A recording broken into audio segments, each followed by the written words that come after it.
네, 그러면 시작하겠습니다. 먼저 성경을 한 절 읽고 시작하도록 하겠습니다. 성경은 데살로니가 후서입니다. 3장 6절로 12절 말씀이고요. 형제들아 우리 주 예수 그리스도의 이름으로 너희를 명하노니 게으르게 행하고 우리에게서 받은 전통대로 행하지 아니하는 모든 형제에게서 떠나라. 어떻게 우리를 본받아야 할지를 너희가 스스로 아나니 우리가 너희 가운데서 무질서하게 행하지 아니하며 누구에서든지 음식을 값없이 먹지 않고 오직 수고하고 애써 주야로 일하면 너희 아무에게도 해를 끼치지 아니하려 함이니 우리에게 권리가 없는 것이 아니요 오직 스스로 너희에게 본을 보여 우리를 본받게 하려 함이니라. 우리가 너희와 함께 있을 때에도 너희에게 명하기를 누구든지 일하기 싫어하거든 먹지도 말게 하라 하였더니 우리가 들은즉 너희 가운데 게으르게 행하여 도무지 일하지 아니하고 일을 만들기만 하는 자들이 있다 하니 이런 자들에게 우리가 명하고 주 예수 그리스도 안에서 권하기를 조용히 일하여 자기 양식을 먹으라 하노라. 아멘. 예, 우리가 일을 해야 하는 당위성에 대해서 성경이 말씀을 하고 있습니다. 뿐만 아니고 성경 전체적으로 우리가 열심히 땀을 흘려 수고하고 일함으로 우리가 먹고 그리고 우리의 삶을 영위해 나가는 것이라고 말하고 있습니다. 자, 노동에 대한 우리 일반적 정의는 뭐또 일이라고 해도 좋고요. 한때는 노동과 일을 엄격하게 구분해서 노동이란 말에 아주 경기를 일으키는 사회가 우리 아주 경직된 사회가 있었습니다. 그래서 노동이라는 말을 안 쓰고 한때는 근로라는 말로 또 쓰고는 했죠. 그러면 노동, 일, 근로 다 같은 의미 아니겠습니까? 자, 일반적 정의는 인간에게 필요한 것들을 얻기 위해 노력하는 일체의 활동이라고 정의되어 있습니다. 노동은 동물계로부터 인간을 구별지어 주는 중요한 지표가 되기도 합니다. 동물과 인간의 본질적 차이 가운데 근본적인 것은 동물은 주어진 자연 그대로의 수능에서 그걸 이용하지 못하고 자기 나름대로 그것에서 그냥 채집 생활하며 살아가지만 인간은 자연을 노동에 의하여 자신의 필요와 목적에 따라 변화시키며 새로이 만들어 가기도 하고 적응하며 살아가죠. 노동은 대개 육체 노동과 정신 노동 두 가지로 크게 분류하기도 합니다. 육신을 직접 움직여서 땀 흘려 일하는 것을 육체 노동이라고 하고 사무직이나 학자처럼 주로 활용하여 머리를 써서 일하는 것을 정신 노동이라고 합니다. 어느 쪽이든 노동을 하는 사람을 노동자라고 부릅니다. 그런데 현실에서는 사무직에 종사하는 사람, 대학에서 학생들을 가르치는 교수 같은 사람은 노동자라고 불리우기를 꺼려하죠. 의사도 마찬가지죠. 왜 서로 같은 노동력을 기울여서 생산 활동을 하고 소득을 얻는데 교수, 대기업, 사무직이나 의사들은 노동자가 아닌 것인가요? 정신 노동이든 육체 노동이든 자신이 하는 일로 생활을 영위해 나가는 사람은 모두 다 같은 노동자임을 깨달아야 합니다. 아마 그런 의미에서는 우리의 산업공상의 유교적인 윤리도 한 몫을 한다고 봅니다. 그 책상 머리에 앉아서 펜대나 붓을 놀리고 책을 읽는 것은 귀하고 몸을 움직여 일해서 벌어먹고 사는 것은 좀 천하다라는 그런 사상이 오래 우리 사회를 지배해 온 것이 사실이죠. 주로 사람을 비하하는 말들이 주로 고위간직자나 몇 년 전이었죠. 그 교육부의 사무관 한 명이 뭐라고 했습니까? 일반 국민은 개돼지다라는 발언을 했죠. 그러니까 자기들처럼 고시 출신, 고위공직자는 아주 똑똑하고 뛰어나고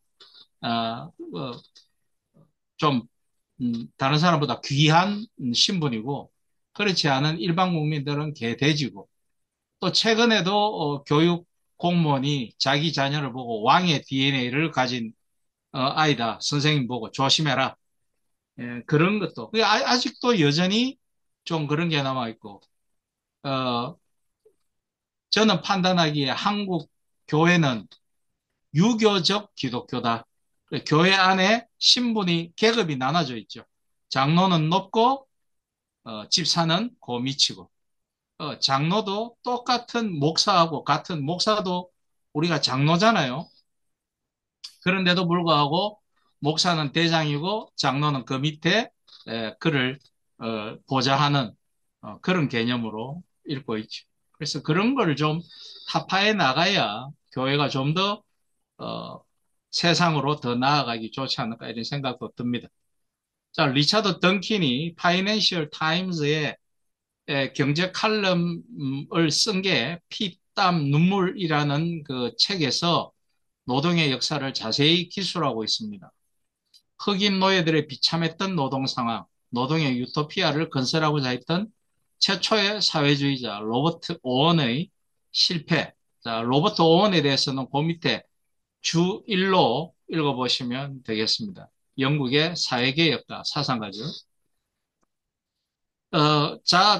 이 사람이 노동의 유토피아를 만들어 보겠다고 했지만, 그래서 어떤 공장을 독지가들 자기의 후원자들로부터 그 후원을 받아가 공장을 그렇게 했는데 처음에는 잘 된 듯 했지만 나중에 실패 봤죠. 예. 자본가들이 착취에 대항했던 생생한 노동운동 현장, 경영에 참여하게 하는 현대적 노동 통제 방식을 읽을 때 저자의 탁월한 통찰력을 느낄 수 있었습니다. 그러나 그게 에, 좋고 우리 마음에 꼭 든다고 해서 그게 성공하거나 그렇게 한다라는 거 아닙니다. 요 주에 보시면 그 이야기가 이제 있습니다. 그래서 처음에는 그런 게서 굉장히 영국의 자본가 계급들에게 찬사를 받았다라는 거죠. 아, 이렇게 해서 이 사회주의가 성공할 수 있겠구나라는 그 영국의 그 자본가들의 찬사를 받았습니다. 그러나 그게 실제로는 나중에 가니까 시간이 흐르다 보니까 안 되더라. 왜? 인간의 욕망이라는 것을 제어할 수가 없는 거죠. 자, 그러면 왜 우리는 고통스러운 노동을 삶이 이루어지는 내내 감내해야 하는 것일까요? 그것은 노동 없이는 우리의 삶이 불가능해지기 때문입니다. 일하지 않으면 경제생활 이전에 생존에 심각한 위기가 초래됩니다. 노동의 대가인 임금을 받아야 의식주를 해결할 수 있죠. 그러므로 생존하기 위해 어쩔 수 없이 행하는 노동은 고통스러울 밖에 없습니다. 또한 그것은 우리가 원한 바가 아니라 우리의 죄로 인해 시작되었기 때문에 싫고 귀찮지만 하지 않으면 안 되는 상황이라 더욱 고통스럽습니다. 그러니까 누구든지 우리가 일을 해야만 먹고 사는 사회가 되다 보니 그렇다라는 거죠. 성경에는 노동의 시작을 창세기 3장에서 아시다시피 언급하고 있습니다. 3장 17절, 19절을 보면 아담에게 이르시되 내가 내 아내의 말을 듣고 내가 내게 먹지 말라 한 나무의 열매를 먹었은즉 땅은 너로 말미암아 저주를 받고 너는 평생에 수고하여야 그 소산을 먹으리라. 땅이 내게 가시덤불과 엉겅퀴를 낼 것이라. 내가 먹을 것은 밭의 채소인즉 내가 흙으로 돌아갈 때까지 얼굴에 땀을 흘려야 먹을 것을 먹으니 네가 그것에서 취함을 입었음이라. 너는 흑인이 흙으로 돌아갈 것이니라 하시니라.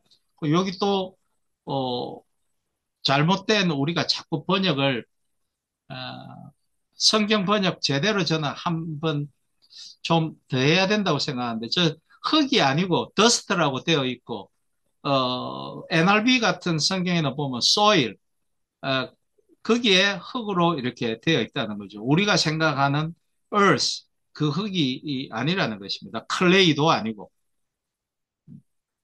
이 말씀이 인류에게 시사하는 의미가 매우 큽니다. 그저 창조된 대로의 본능에 충실한 동물들은 노동하지 않습니다. 노동은 인간의 인간됨을 규정합니다.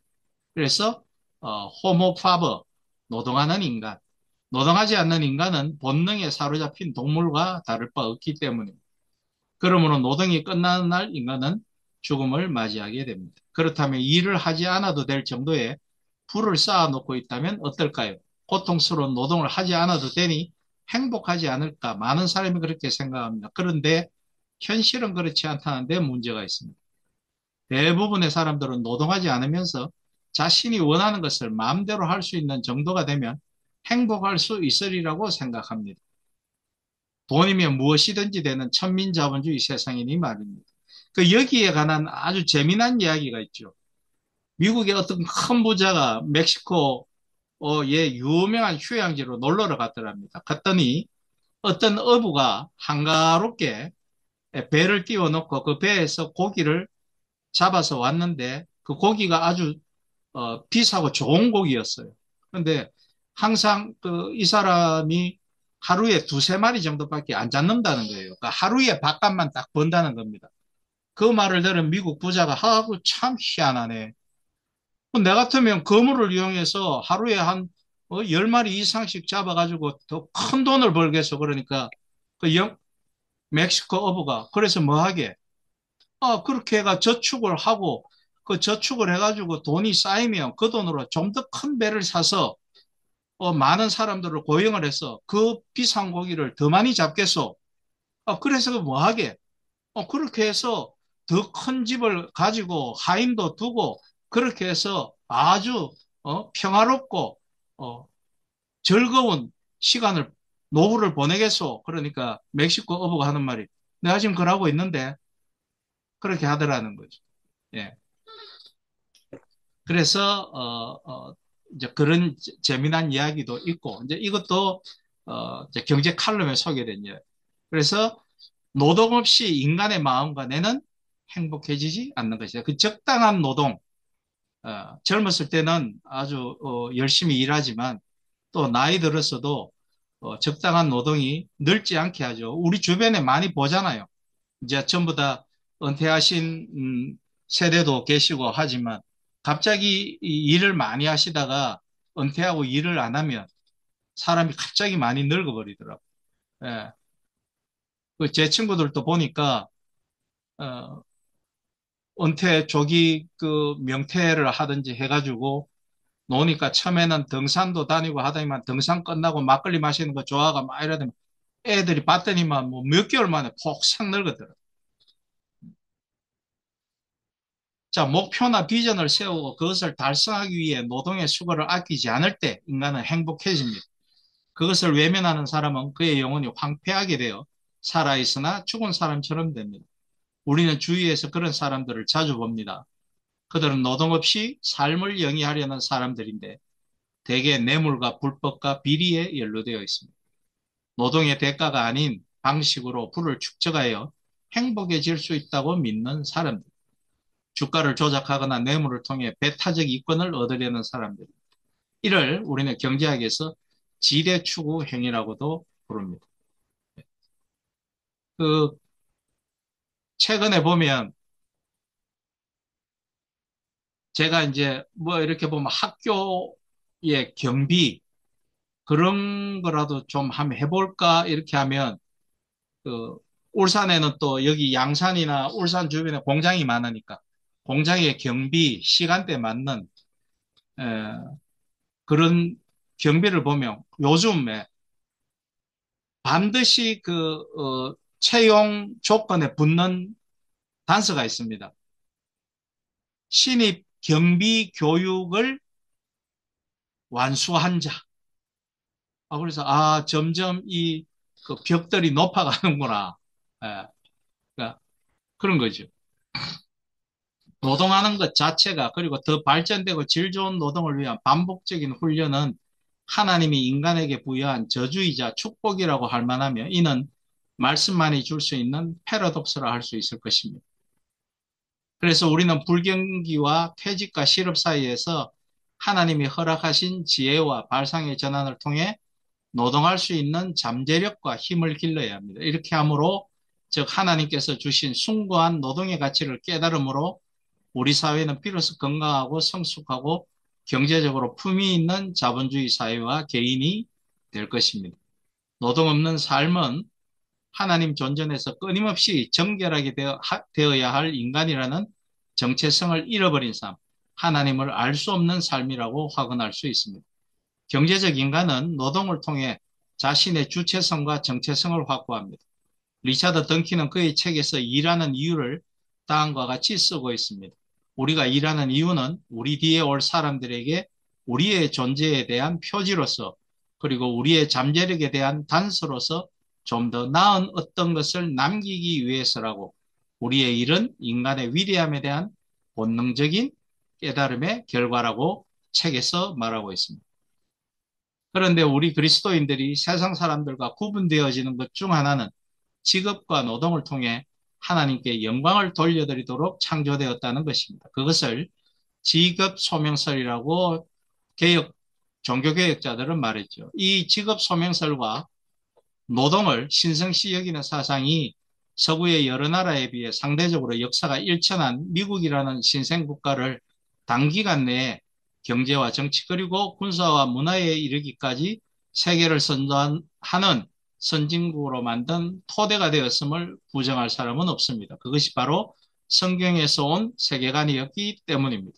여러 번 우리가 말씀드린 바 있지만 이 사람들이 척박 안돼서 신대륙 미국 사람들은 시작했지 않습니까? 그 필그림을 통해서 어, 마음껏 하나님을 예배하고 종교 생활, 신앙 생활을 할 수 있게끔 그들이 신대륙으로 건너왔고 건너오자 그들을 반기는 아무런 사람도 없고 거기에서 배고픔과 그리고 굶주림, 죽음을 겪으면서 열심히 일해서 조금씩 조금씩 자신들을 발전시키고 생활이 나아지고 그 다음에 그 대륙의 경계를 넓혀 나갔죠. 그렇게 시작된 나라이다 보니까 미국에는 두 가지 학교에서 가르치지 않아도 두 가지의 사상을 가지고 있답니다. 하나는 노동해야 한다는 것. 누구라도 일해야 한다는 것. 쉬지 않고. 두 번째는 총을 가지고 있어야 된다는 것. 예. 그래서, 마이클 무어라는 그 다큐멘터리 감독, 한때 한참 그 전 세계를 달구었죠. 이 마이클 무어가, 도널드 트럼프에 대해서도 아주 비판적인, 어, 그 영화도 많이 만들었고, 그 다음에 이제 섭 모기지 사건이 전 미국을 덮쳤을 때도 바로 이 마이클 무어의 다큐멘터리가 미국이 왜 그런지, 왜 그런 천민 자본주의를 가진지 막 이야기를 했고, 그 사람이 보면 미국은 그 노동과 총으로 일으켜진 나라다. 이렇게 이제 다큐멘터리에서 표현하기도 했습니다. 자, 그 밑에 노동하시는 하나님 보시죠. 하나님께서 우리에게 하라고 명하신 노동은 원래 선하고 거룩하고 즐겁고 아름다운 것이었습니다. 노동은 하나님의 창조로부터 나오며 창조와 함께 시작합니다. 하나님은 노동하시는 하나님입니다. 일하시는 하나님이죠. 하나님은 태초에 천지를 창조하실 때도 일하셨고 지금도 세상을 통치하시며 일하고 계십니다. 예수님께서는 내 아버지께서 이제까지 일하시니 나도 일한다고 말씀하십니다. 하나님은 천지와 인간을 창조하신 후에 인간에게 창조 세계를 맡기시면서 노동하라고 말씀하십니다. 세계에 대한 인간의 다스림은 노동을 통해 수행됩니다. 인간은 노동하시는 거룩한 하나님을 따라 마땅히 거룩한 노동을 해야 합니다. 원래 인간은 하나님을 대리하여 일하는 하나님의 대리자이자 창조 세계를 맡아서 관리하고 다스리는 청직이라고 성경은 말씀하고 있죠. 노동하시는 하나님처럼 인간도 노동하도록 지원받은 존재입니다. 따라서 인간에게는 노동해야 할 책임과 의무 그리고 권리가 있습니다. 인간은 노동을 통해 하나님의 모습과 영광을 드러내야 합니다. 인간이 노동한다는 사실은 인간이 노동하시는 하나님의 형상을 따라 창조된 존엄한 존재라는 것을 나타냅니다. 인간의 노동은 원래 하나님의 창조 계획에 속하는 것입니다. 노동은 하나님께서 말씀하신 창조 명령이자 문화 명령입니다. 노동은 원래 하나님께서 허락하신 복입니다. 인간의 노동은 인간의 타락으로 인해 발생한 것이 아니라 하나님께서 하신 창조의 본래 목적이죠. 하나님의 노동과 관련한 성경 말씀을 한번 살펴보죠. 성경은 첫 장부터 태초에 하나님이 천지를 창조하시고라고 창조하셨다고 말씀하시죠. 주의 손가락으로 만드신 주의 하늘과 주께서 베풀어 주신 두 달과 별들을 내가 보오니 시편 8편 3절. 주의 손으로 만드신 것을 다스리게 하시고 만물을 그 발 아래 두셨으니 하늘이 하나님의 영광을 선포하고 궁창이 그의 손으로 하신 일을 나타내는도다 라고 하나님이 직접 노동하셔서 만물을 창조하셨다고 묘사합니다. 또한 인간의 타락 이후 땅이 저주를 받아 노동이 수고로움이 되어 인간의 우상 숭배로 인해 노동의 목적이 변질되긴 했지만 노동 그 자체가 타락하거나 바뀐 것은 아닙니다. 인간의 에, 그 인간이 우상 숭배를 통해서 그것이 변질되었죠. 지금도 하나님의 뜻에 맞는 모든 노동은 다 거룩하고 선한 것입니다. 교회와 관련된 일뿐만 아니라 하나님이 명하신 세상의 모든 노동은 다 거룩한 섬김과 봉사의 일입니다. 성 베네딕트는 노동이 예배요, 예배가 노동이다라고 하였습니다. 그래서 카톨릭에서는 저 노동을 아주 중시하는 가치가 아주 팽배해 있고 배어져 있습니다. 좋은 측면에서요. 예배와 노동을 분리하는 것은 성속을 둘러 나누는 이원론적인 오류입니다. 예. 그런데 이 성경 토라, 모세오경을 유대인들이 나중에 하라라고 하는 십계명을 하라라고 하는 율법을 계명 중에서 율법을 213개 만들었고 하지 마라라고 하는 걸 300, 한 60여 개 만들어서 도합 600 몇십 개의 할라카를 만들죠. 이제 그 중에 보면 안식일에 절대 일하면 안 된다라고 그렇게 되어 있죠. 그래서 예수님의 제자들이 밀을 잘라서 비벼서 먹었을 때에 바리새인들이 와서 시비를 걸죠. 할라카에 보니까 613개의 할라카에 그 안식일에 절대 일하지 말라 했는데 당신은 그 밀을 따스니 추수요.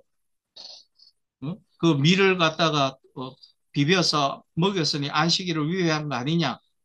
그렇게 하는 거죠.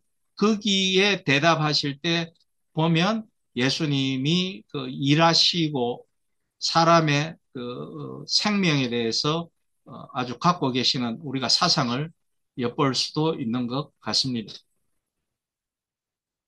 예수님도 공생애를 시작하기 전까지 몫으로서 노동하셨고 어부였던 베드로, 로마군의 군사용 천막을 만들면서 사도의 역할을 한 바울도 모두 노동을 중시한 사람들이었습니다. 몸으로 노동한 이 사람들이 바로 교회의 머리와 대들보가 되었습니다. 예수님은 내 아버지께서 이제까지 일하시니 나도 일한다라고 말씀하셨고 일꾼이 그 삭슬 받는 것이 마땅하다고 말씀하셨습니다. 예수님은 유명한 마태복음 20장 포도원 품꾼 비유 말씀에서 나중에 온 이 사람에게 너와 같이 주는 것이 내 뜻이다라고 말씀하십니다. 예수님은 일을 하고 싶어도 아무도 일을 시켜주지 않아서 일할 수 없는 마지막 남은 사람에게도 동일한 노동권과 생존권이 있음을 우리에게 가르쳐 주시는 거죠. 그것이 오늘날 기본소득권 보장의 토대가 되었습니다. 그러니까 뭐 서구의 뛰어난 경제학자, 복지학자들, 사회주의 학자들을 통해서 기본소득권이 진전된 것이 아니라 성경에 예수님께서 하신 말씀을 새겨듣고 그것의 뜻이 무엇인가 살펴보던 사람들의 사상이 그러니까 특히 그 리차드 던킨 나중에 온 이 사람에게도라는 그런 책에서 이미 주장을 했죠. 그런 데서 아이디어를 얻어서 그것이 경제학자들을 통해서 기본소득권 이렇게 나왔다고 제가 알고 있습니다. 이 말씀을 오늘의 정치 경제 지도자들이 새긴다면 현재 대한민국의 M4 세대라는 청년층의 실업 문제와 노인 일자리, 노사 문제, 복지 문제 등은 상당한 해결점을 도출해 낼 수 있을 것이다. 그러니까 성경적 세계관으로 우리가 본다면 사람을 사랑하는 마음으로 가까이 다가갈 수 있지 않겠나. 지금 청년들 중에 가장 문제가 되는 게 실업 유라고, 그 다음에 이 비정규직 문제, 예, IMF 이후에 우리나라에 나타난 비정규직, 뭐 세계적이죠. 2008년 외환위기 이후에 뭐 세계적 비정규직. 그러니까 뭐 고용도 쉽고 그다음에 그 퇴직도 쉽게 하는 그런 문화 때문에 이게 사회 전반적인 그 정서도 너무나 많이 바뀐 걸 보게 됩니다. 예. 칼빈은 누구나 자기가 하는 일에 부르심을 잊고 있으며 그 부르심에 따라 직업을 가져야 할 것을 확신했습니다. 인간이 가지고 있는 직업에서 하나님이 불러주셨다는 확신은 그로 하여금 그의 생애를 불안정 속에서 방황하지 않게 하시는 하나님이 주시는 복이었기 때문입니다. 직업이 없다라는 것, 이 일 하지 못한다라는 건 굉장히 사람을 불안하게 만들고 안정치 못하게 하는 거죠. 그래서 우리가 이 일을 할 수 있다라는 거, 그게 참 큰 복이죠. 자기 자신이 확신하고 있는 직업을 인정하고 수긍하여 충실한 직무 수행을 한다면 자신의 생활적인 안정과 성취뿐만 아니라 삶에 있어 방황을 막는 방편이 되는 것이기도 합니다. 요즘 젊은 아이들이 왜 그렇게 사고를 칩니까? 정신이 이상해서 특별히 사고를 치는 것이 아니라 자기의 삶이 불안정하니까 될 대로 되라는 식으로 막가파식으로 사고가 바뀐다라는 거죠. 예. 심지어는 사고 치고 깜빵 가면 하루 세끼 걱정은 없다.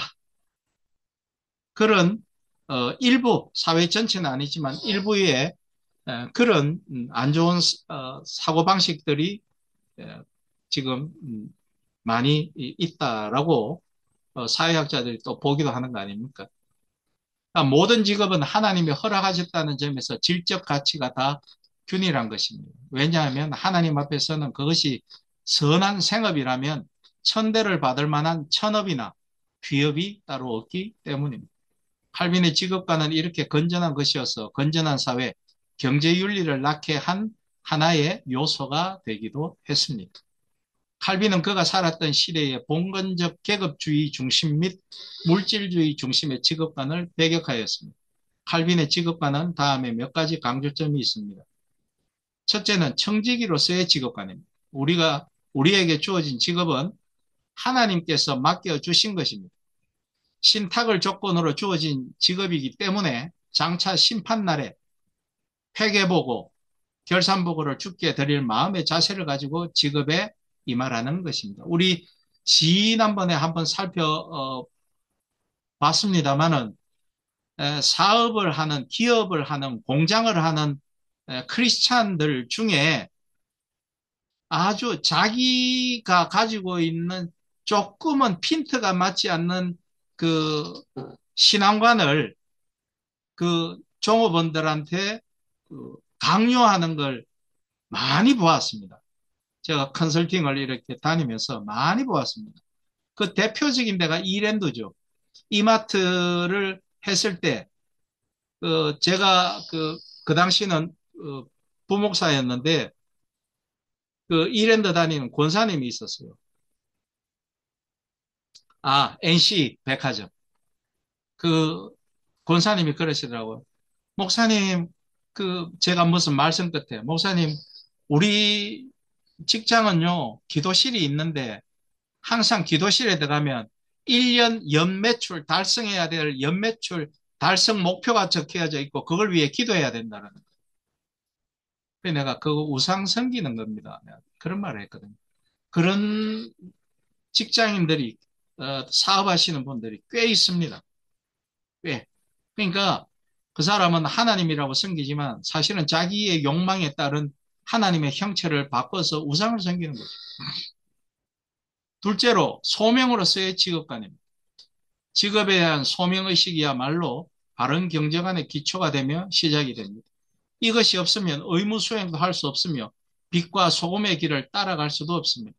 이 소명의식은 하나님의 주권에 대한 신앙적 태도이며 자기 가능성의 개발을 촉진시키는 계기가 됩니다. 그리고 그가 하는 일에서 오는 여러 가지 고생과 환란을 겪어도 하나님이 그런 짐을 지워주셨다는 신념 때문에 능히 이겨낼 수 있는 것입니다.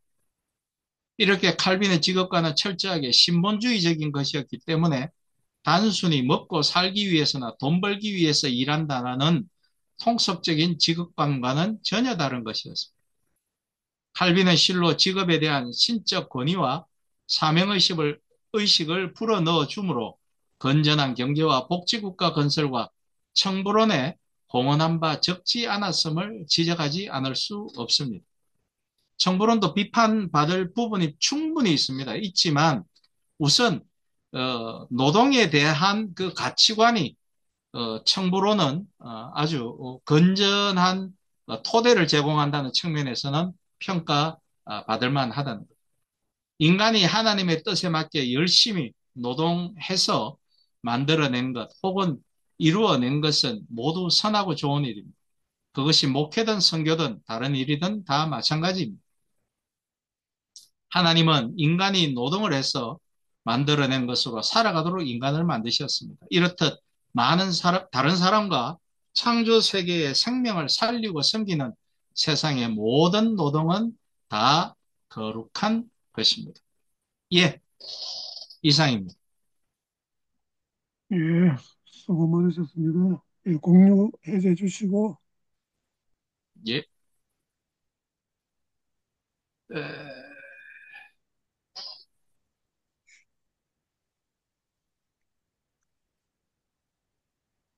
공유 해제 주시고요. 예, 예, 예.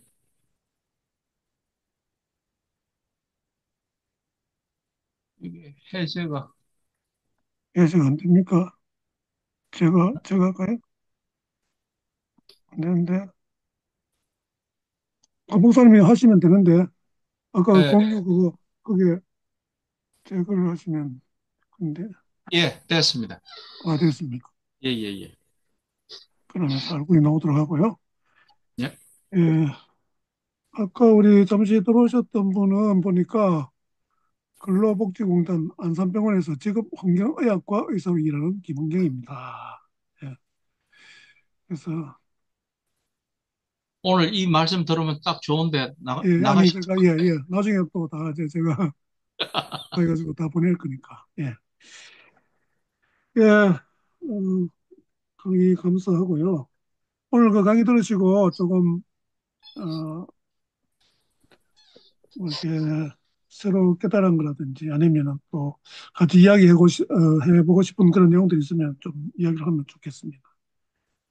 오늘 아무래도 뭐 경제학을 전공하신 우리 이 선생님이 먼저 말을 좀 꺼내는 게 안 좋겠나 싶은데. 예, 뭐, 참, 전적으로 공감하는 그런 내용이 되겠습니다. 예, 어, 오늘날 이제, 그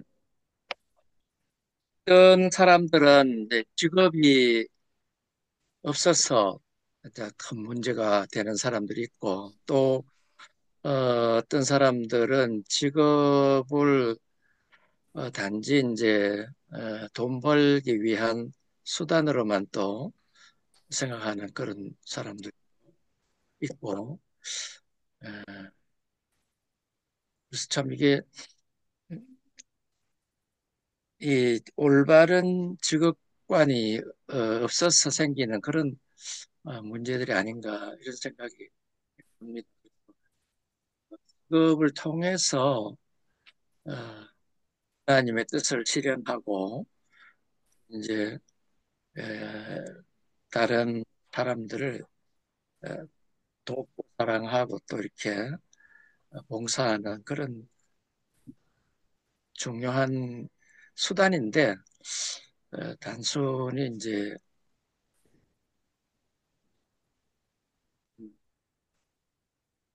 돈과 출세의 수단으로 이렇게 생각할 때. 근데 이제 그렇게 생각하면은 돈은 벌 수 있을지 몰라도 어떤 그 일을 통한 만족감이라든가 보람이라든가 이런 거는 잘 못 느낄 것 같습니다. 어, 물론 우리가 뭐 돈을 벌어야 되는 것도 사실이고 하기는 하되 오직 그것만을 위해서 일하지 않고 정말 어떤 그런 그것으로 인해서 주어진 아까도 나왔습니다만 그 소명을 이룬다는 그런 것을 우리가 좀 많이 자각하면서 임하면은 됐다 뭐 이런 생각을 합니다. 예, 오늘 잘 들었습니다. 네. 예, 감사합니다. 우리 정생님은 좀 어떤 생각이 좀 들었습니까? 오늘 강의 들으시면서.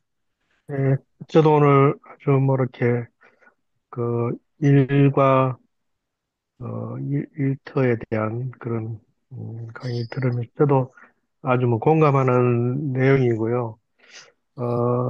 저는 그 개인적으로 옛날에 제가 대학생 때 그 대천택 신부님 하시는 그 뭡니까 거기를 갔는데 음, 예수원 예, 예, S1 거기 갔는데 거기에 가 보니까 어, 그 기도는 노동이고 노동이 기도다. 그 글귀가 그 굉장히 그 당시에 저한테 굉장히 충격적인 내용이었어요. 그러니까 그 기도를 노동같이 하라 그러고 또 이제 노동을 할 때 기도하듯이 하라. 그 일과 우리가 신앙 이것이 분리되는 것이 아니고 그 일치된다. 그런 것들이 이렇게 인상이 있어서 참 그 일이라는 게 어떻게 보면 진짜 아까 그 우리 교수님 말씀하셨듯이 그 소명이 돼야 되는데 이 소명을 잃어버리게 되면 그게 단순한 이제 돈벌이가 되고 또 그게 어떻게 보면 잘못된 그런 쪽으로 갈 수 있는 굉장히 어떤 일이 소중하지만 또 위험할 수 있는 그런 게 될 수 있지 않을까 그런 생각이 들고요. 어, 저는 이제 뭐 제 주위에도 요즘 이렇게 이제 퇴직하고 이런 사람들이 친구들이 많이 있어요. 근데 이제 보면 어, 그 아까도 말씀하셨지만 그 이제 자기는 이 두 부류가 있어요. 한 명은 하나 이제 일을 안 하니까 너무 좋다. 그러니까 다시는 일 안 할 것이다.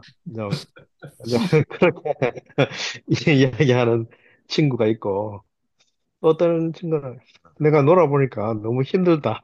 음, 뭐라도 지금 해야 되겠다. 뭐 할 게 없는지 없나 뭐 이렇게 하는 그 두 부류의 글 보면서 그 일에 대한 그 우리가 생각들 이런 것들을 기준을 잘 정하지 않으면 막상 우리가 일을 그만뒀을 때 혹은 어떤 일을 당했을 때 그 가치나 중요성의 그걸 알지 못하면 이렇게 세계관이 흔들릴 수 있겠구나 이런 것들을 느끼면서 저는 이제 오늘 이야기한 대로 제가 뭐 이렇게 그 일터 신학 하시는 폴 스티븐슨 일가 신학 그분이 이제 이렇게 보면 어, 자기가 그 목회자면서도 뭐 이렇게 아까 목수도 하고 손으로 한 노동을 굉장히 많이 하시면서 그 일이 굉장히 영성이 있다. 영성을 중요시하는 그런 내용들이 있었는데요. 그래서 그걸 한번 그때 우리가 이제 북스타디를 한번 하면서 어떤 경험이 있었냐면 어떤 장로님 한 분이 원래 그 고기를 도매업을 하시는 분인데 이분이 이제 한 거의 70대 정도 되셔서 그만두시려 하더라고. 그때 이제 뭐 암도 앓고 이래서 이제 좀 사위한테 다 물려주고 이제 자기는 편안하게 고향이 안동인데 가서 농사 짓고 이렇게 그냥 편안히 살고 싶다 이런 이야기를 하시더라고요.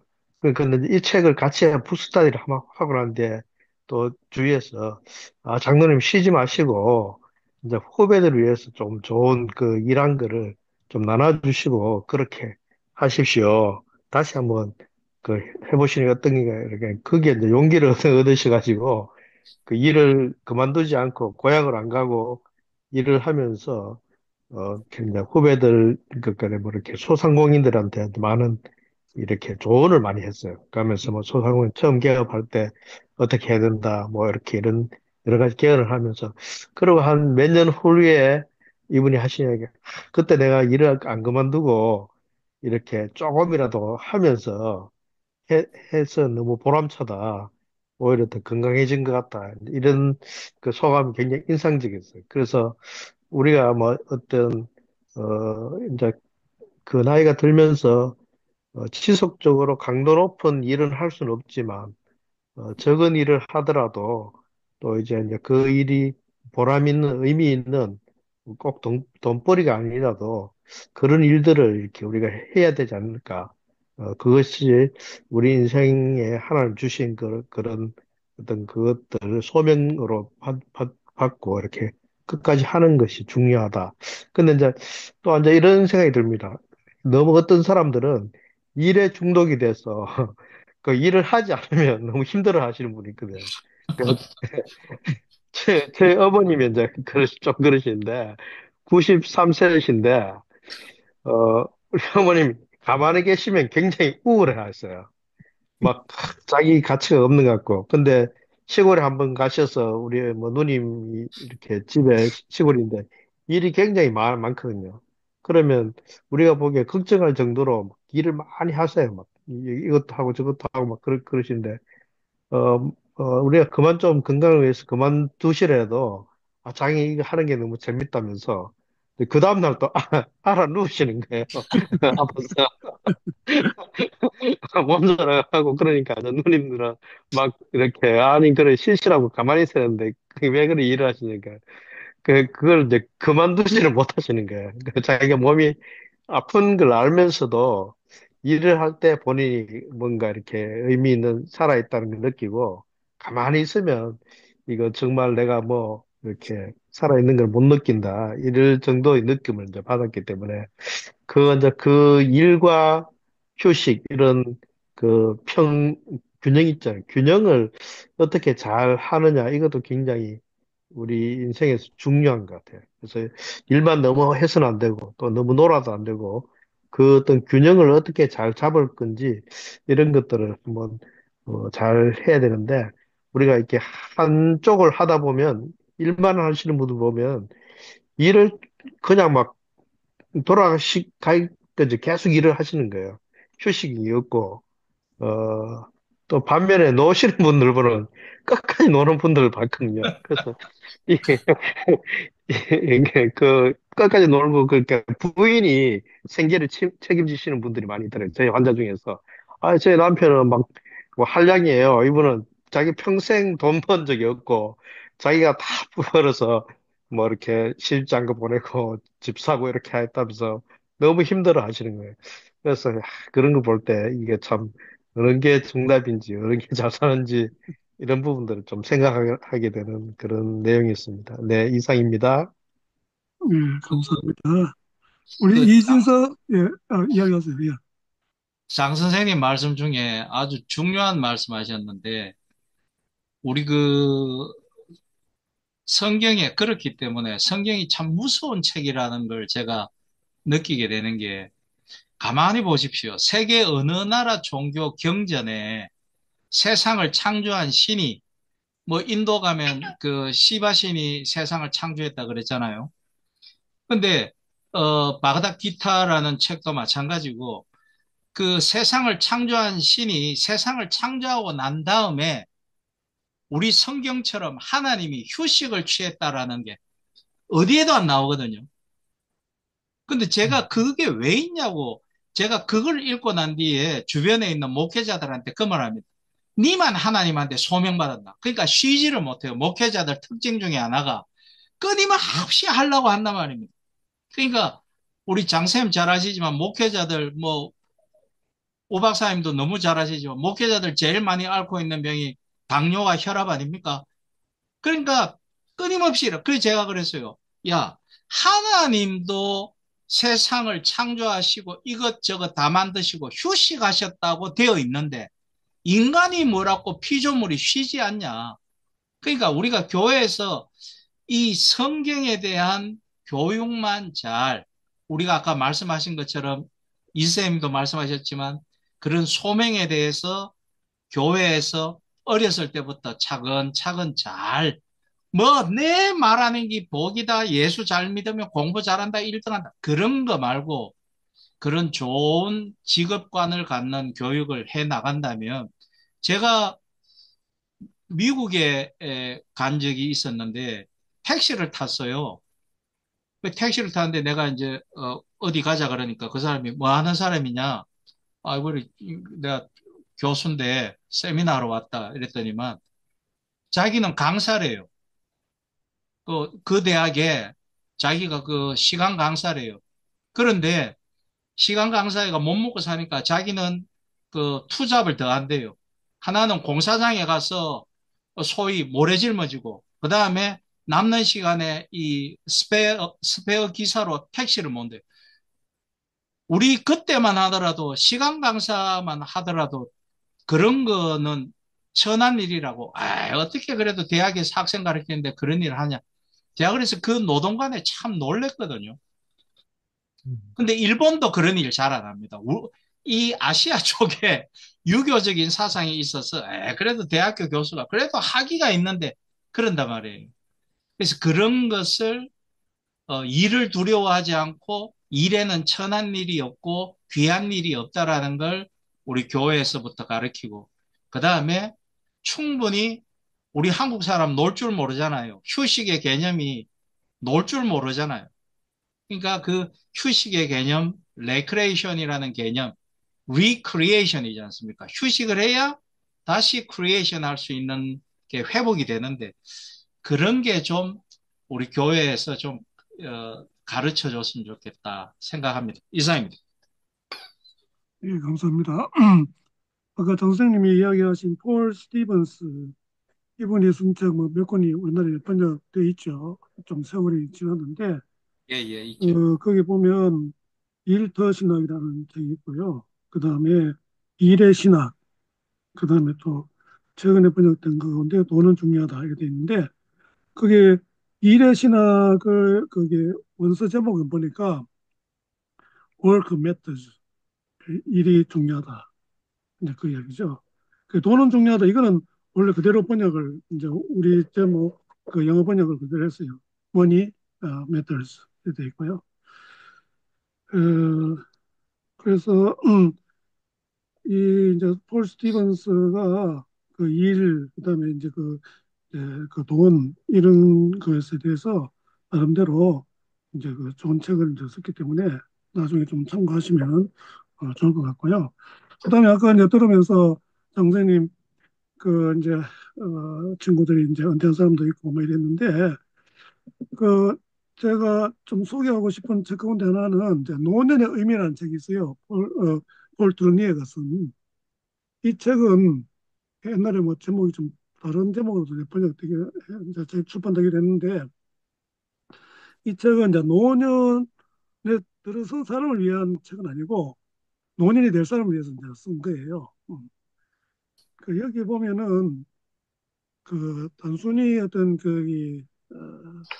노년을 어떻게 보내야 된다고는 여기 여기는 어쨌든 그 포커스를 두긴 하지만 그 우리가 생각하듯이 좀 그런 의미로 이제 이야기하는 게 아니고 나이가 들어서도 계속해서 봉사하고 일을 해야 되는 이런 것에 대한 중요성 이런 걸 같이 좀 이야기를 해주고 그 다음에 돈을 위해서 나름대로 경제적인 이런 걸 이제 준비를 해야 된다. 그래서 거기 보면 초부에 이제 연금이라든지 이런 것에 대해서 많이 또 이야기를 하고 결국은 이 사람의 논지는 뭐냐면 제2의 인생을 살아야 된다 하는 게 핵심이에요.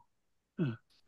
그러니까 저는 이제 그 책이 상당히 좋아가지고 사람들한테 많이 이제 소개도 하고 했는데 이게 이제 우리가 이제 노년이 되어서 이걸 그냥 뭐 휴식만 할 거냐, 뭐 또 계속해서 또 일할 거냐, 뭐 단순히 이런 그 차원보다는 어 우리가 삶의 이제 주기를 이제 여러 가지로 생각할 수 있잖아요.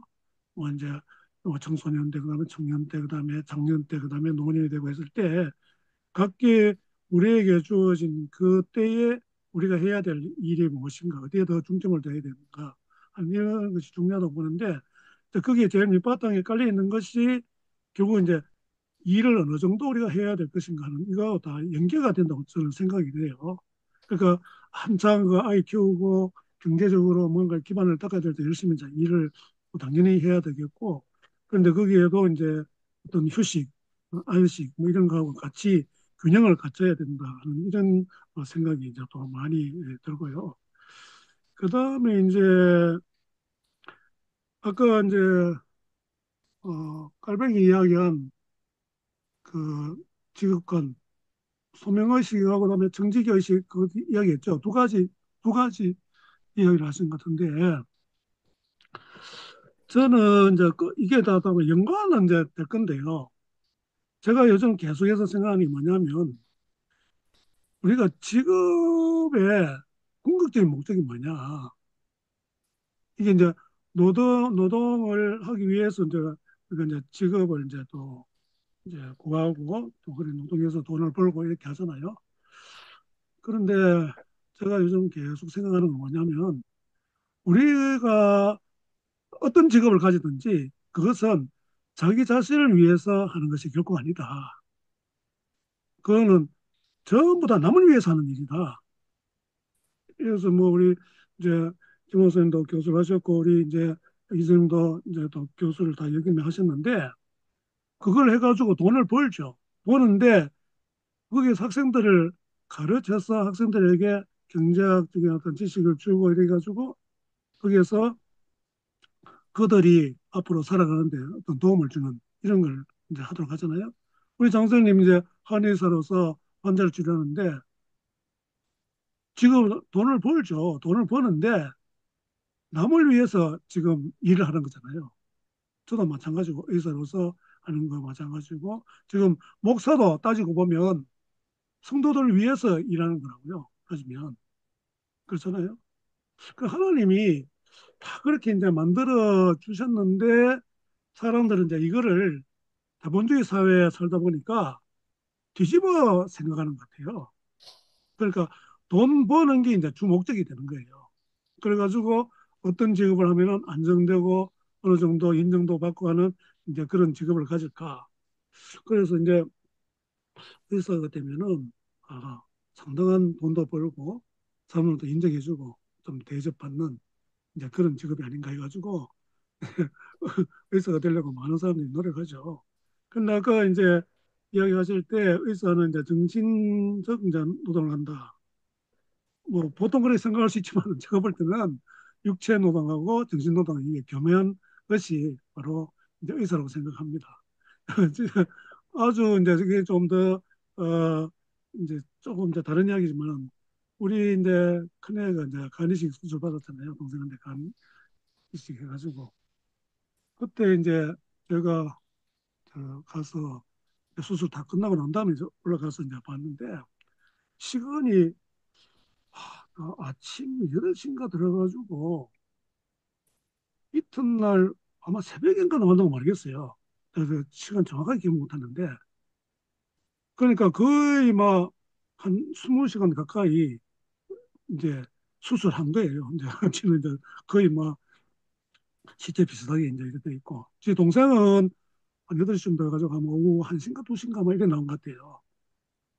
그런데 나왔는데 보니까 막 홍보 대신에 그 이제 그 수액 달고 해가지고 완전히 막 얼굴도 막 거의 죽어가는 사람 같이 막 이랬는데 야 제가 그걸 보면서 자 의사가 뭐 한 사람이 하는 건 아니죠. 그런데 돌아가면서 가는데 거기 이제 해부학적으로 또 생리학적으로 여러 가지 뭐 이제 좀 복잡하잖아요. 이 환자를 갖다가 이제 살린다는 것 자체가. 그래서 저도 해부학을 전공했지만은 그 어떻게 해서 그래야 되는가 참 궁금하더라고요. 나중에 이제 거기서 안내 책자를 보여주는데 보니까 아하 이렇게 하면 되겠구나. 그러면서 그 집도한 의사가 그걸 갖다가 이제 자기가 이제 한국에서 아마 최초로 간이식 성공을 하신 분이에요. 이제 서울에 현대에서 운영하는 병원 이름이 뭐죠? 아산병원. 아산병원에서 했거든요. 그분이 내보다 나이는 좀 더 들은 것 같아요. 근데 그걸 어떻게 하기 위해서 개를 잡고 뭐 이식하고 하는 뭐 그런 것을 진짜 많이 했대요.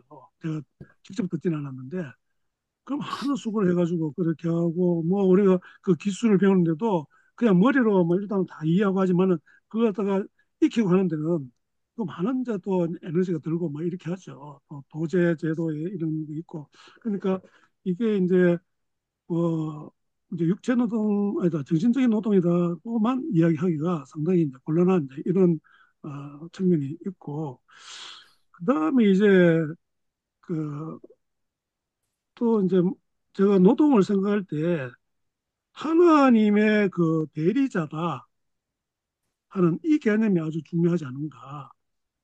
결국 하나님께서 인간을 자신의 어떤 형상대로 창조하셨다고 하는 것은 그 대리인으로서 하나님의 인물을 갖다가 대신하기 위해서 그렇게 이제 했기 때문에 하나님이 뭐 직접 할 수도 있지만 인간을 통해서 그런 일들을 이루어 나가는 이런 그 개념 이게 상당히 좀 중요하지 않은가. 우리가 그렇게 생각하면은 우리가 하는 일의 어떤 수준이라 해야 되겠나? 그 임하는 어떤 자세라 해야 되겠나? 이런 게 많이 달라질 것 같아요. 내가 하나님을 대신해서 이런 일을 하고 있다. 그게 너무 또 이렇게 또 오바해가지고 자기가 하나님 인같이 이렇게 하면 안 되겠지만 그 대리자로서의 어떤 그 사명감 이건 아주 중요하다고 생각해요. 그래서 이게 돈 버는 문제 이걸 생각하면 예를 들어서 뭐 제가 또 이제 의사이기도 하니까 뭐 주위에 듣는 그런 이야기들 있잖아요.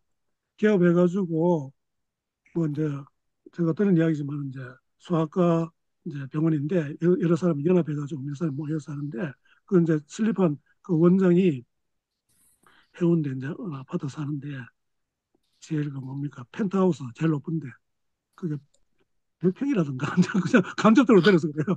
100평에 사는데 자기 남편은 그 의사는 BMW 몰고 있고 자기 와이프는 아우디 몰고 있고 그런데 사실 거기에 있는 직원들한테는 진짜 이렇게 좀 짜게 하는 제가 간접적으로 들어서 이제 뭐 그대로 이제 어느 정도인지 그걸 잘 모르지만은 그런 이야기를 다 들을 때 진짜 의사가 그래 그냥 돈을 많이 벌어가지고 편하게 살기 위해서 의사가 됐나?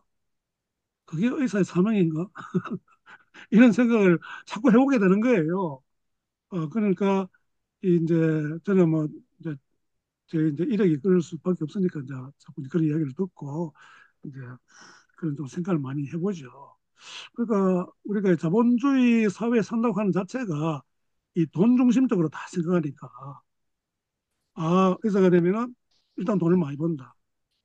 그런데 거기에다가 남을 위해서 좀 이렇게 봉사한다 하는 게 약간 이제 양념같이 이제 넣는 이런 식으로 생각하는 게 좀 주된 사고방식이 아닌가.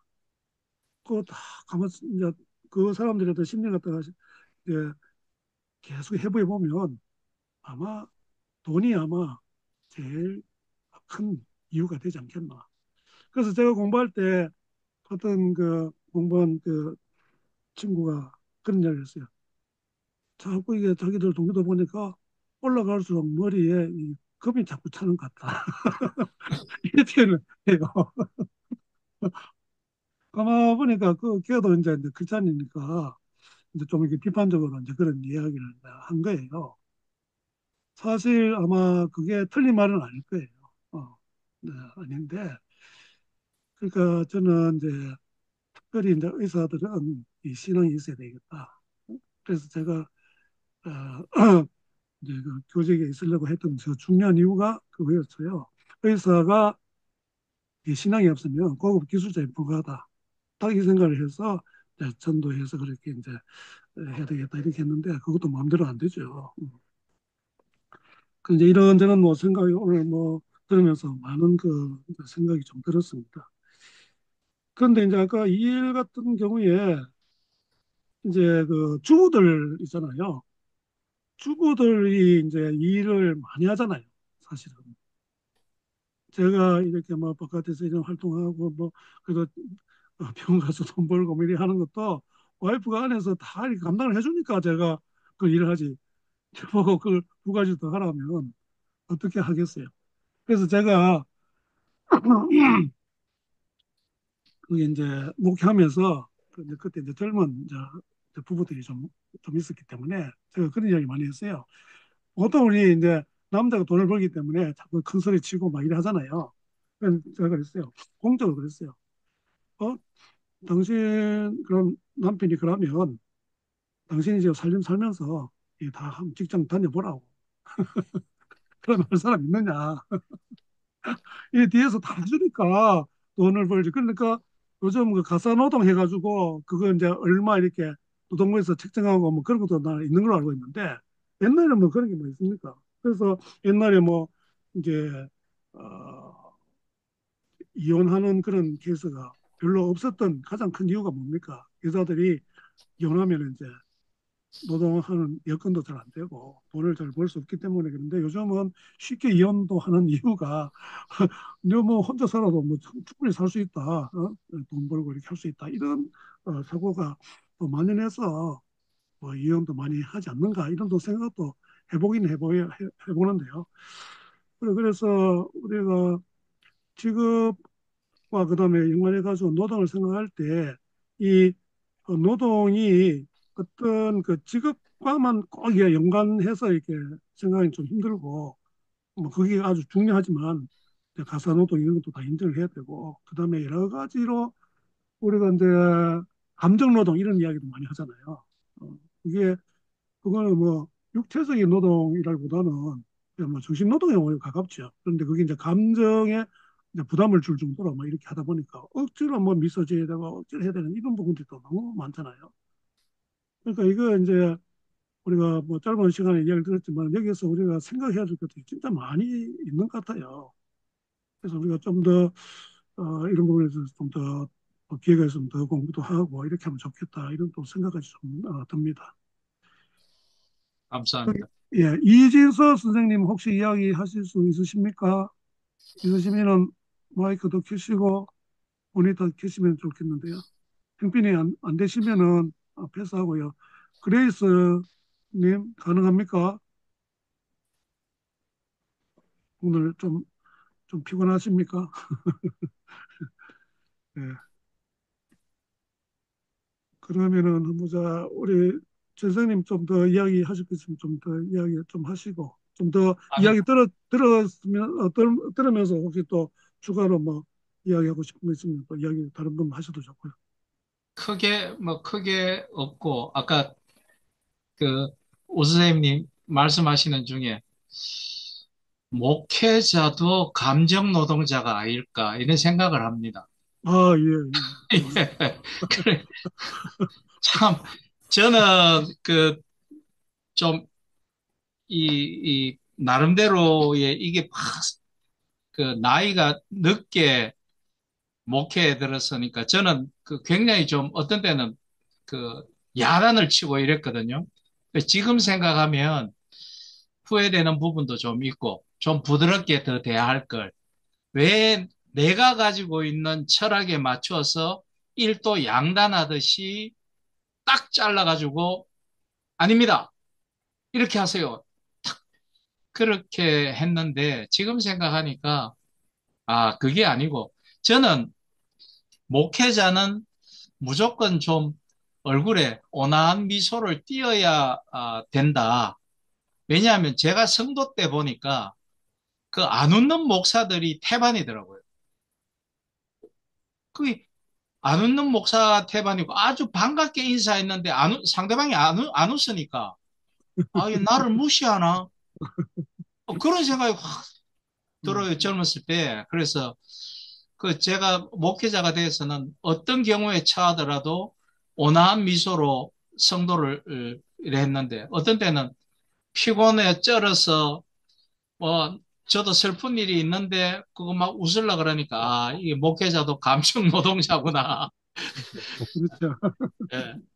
뭐 그렇게 이야기하면야 어느 직업인들 그렇지 않겠습니까? 상사가 뭐 물었을 때 또 뭐 제자가 뭐 이렇게 했을 때 누구나 다 자기 감정을 누르고 또 뭐 웃어주고 또 그렇게 했는데 제가 성경을 읽으면서 예수 그리스도께서 정말 저는 예수 그리스도가 온전한 인간이시라고 하더라도 나는 이분을 하나님으로 섬겼을 것이다라고 나름대로 깨달음을 가진 그것 중에 하나가 예수님의 그 공감 능력, 상대방이 어떤 그 감정적 처지, 그 다음에 그 주변의 상황, 그렇게 해도 그들과 함께 하시려는 그걸 보고 저는 이건 인간이라면 할 수 없는 일일 것이다.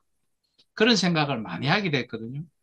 그 앤도 슈샤크의 그 사회 주변에서라는 그 책을 봐도 그렇게 나와요. 아, 어떤 측면에 처하더라도 공감할 수 있다라는 거. 이해하고 상대방을 먼저 이해하고 그들과 공감하고 우는 사람과 함께 울어주시고 웃는 사람과 함께 기뻐해 주시는 거기에서 바로 신적 그 능력이 어, 표출되는 것이 아닌가 이런 생각을 했거든요. 뭐 그런 측면으로서 본다면 목회자는 더더욱 우리의 상황과 상관없이 나에게 맡겨진 그 목양에 그 따라서 길을 따라서 그렇게 뭐 슬퍼도 웃어야 되고 하는 그런 거 되겠지만 요즘 와서 이 교단 저 교단 할 것 없이 목회의 자리가 참 좀 가벼워진 것은 아닌가. 아, 또 이런 생각도 듭니다. 최근에 여러 가지 정치 현실과 맞닥뜨려서 자기들 나름대로는 나라를 걱정한다라고 튀어나오는 목회자들이 뭐 좌든 우든 말씀이죠. 예, 목회자들이 목회자라는 그 하나님이 주신 정말 사명, 목숨을 걸어야 하는 거직에서 너무 가볍게 움직이는 것은 아닌가. 그리고 또 하나는 누구나 다 모세가 되고 싶어 하는구나. 어떤 사람은 모세를 뛰어넘어서 하나님이 됐지만은 그런 걸 또 느낍니다. 예. 그런 것들도 우리가 가르쳐야 할 직업관에서 중요한 것이 아닌가 이런 생각을 또 하게 되고. 근데 우리가 이제 그 고등교육을 요즘은 다 받잖아요.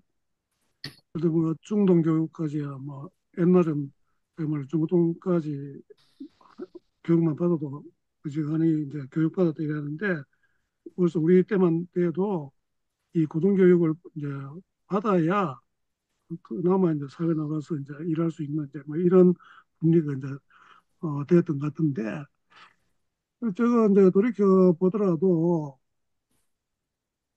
초 초등교육, 중등교육, 고등교육 이래 받았음에도 불구하고 직업관에 대해서 올바로 배운 적이 있느냐 없었던 것 같아요. 그래서 제가 이제 이거 좀 다른 이야기지만 대학교 들어서 딱 드는 생각이 내가 앞으로 확립해야 될 세 가지 이제 관점이 있는데 첫 번째가 인생관, 두 번째가 결혼관, 세 번째가 직업관이었거든요. 음. 제가 여가 때 하여튼 뭐 대학 들어가서 얼마 안 돼가 그런 생각이 딱 들더라고요. 근데 나중에 보니까 철학자 안병욱 씨가 쓴 글 가운데 딱 그 세 가지를 이야기해요. 인생관, 직업관, 뭐 교육관. 그래서 제가 대학 졸업하기 전에 요 세 가지를 다 해결해가지고 너무 이제 감사한 이제 그런 또 생각도 한 적이 있는데 그러니까 이게 적어도 사실 결혼관도 마찬가지거든요. 제가 볼 때 뭐 결혼 남편이 어떻게 해야 되냐, 아내가 어떻게 해야 되느냐, 가정을 어떻게 꾸려 나가야 될 것인지, 또 성생활을 어떻게 해야 될 것인지, 나중에 자녀 교육을 어떻게 해야 될 것인지 전혀 없는 거예요. 대학교에서도 그걸 안 가르쳐 주고, 중고등학교도 마찬가지고, 그래가 덜 나이가 내가 덜렁 이제 결혼해가지고 하다 보니까 얼마나 또 갈등이 있고 뭐 그래 심합니까?